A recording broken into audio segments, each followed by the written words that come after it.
All right, they say there are no accidents, so here I am driving on the way to the office from a court appearance, and you are? Laura Gillen, Democratic candidate for Town of Hempstead Supervisor. Okay, now you kind of gave a little press, a press conference this morning. Could you give us just a gist for our listeners of what the problems that you're addressing are?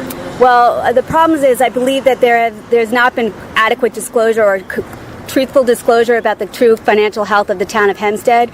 The supervisor is claiming that he turned a huge deficit into a $5 million surplus, but when asked to support that claim numerous times, he's refused to disclose audited financials that would support that claim. In a town board meeting, a resident asked him if his $5 million surplus was in fact based on audited financials from 2016, and he unequivocally responded yes. The resident asked for copies of those audited financials, and he was told to foil it. So the resident did foil the financials, and he was told that they didn't exist. So you can draw your own conclusions about that.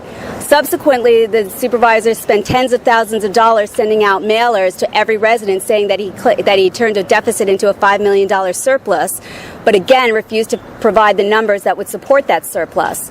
But he was compelled by the state controller's office to make certain disclosures to the state about the financial condition of the town. If you go on Open Books New York and you look at the numbers, they do not reveal a surplus. They reveal a roughly $52 million deficit, not a surplus. So I've called on the supervisor to explain to us how a $52 million surplus, $52 million deficit is in fact a surplus. I'm very curious to hear that. Did he report the numbers wrong to the state? Did the state make a mistake, or did he make a mistake? I'm also concerned because he's issued press releases and done mailers, again saying that the town's outlook, but from Standard & Poor's, has been upgraded. Well, outlook generally refers to bond ratings, not to outlooks, and there have been no bond rating upgrades. Instead, there have been 3 downgrades. So the use of the term upgrade in and of itself could be misleading to the public and to the investment community.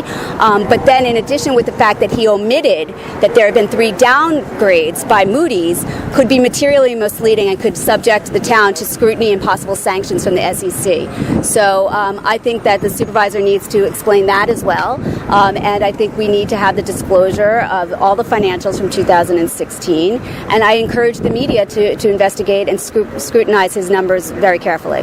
For people who are interested, what web resources can they go to find either more information or to contact you? Well, I am present. I have a Gillen for Supervisor webpage. I also have a Facebook webpage, Laura Gillen for Hempstead Town Supervisor. They can reach me through either of those outlets. In addition, they can visit the Town of Hempstead website if they want to see all the claims about a surplus and about upgrades.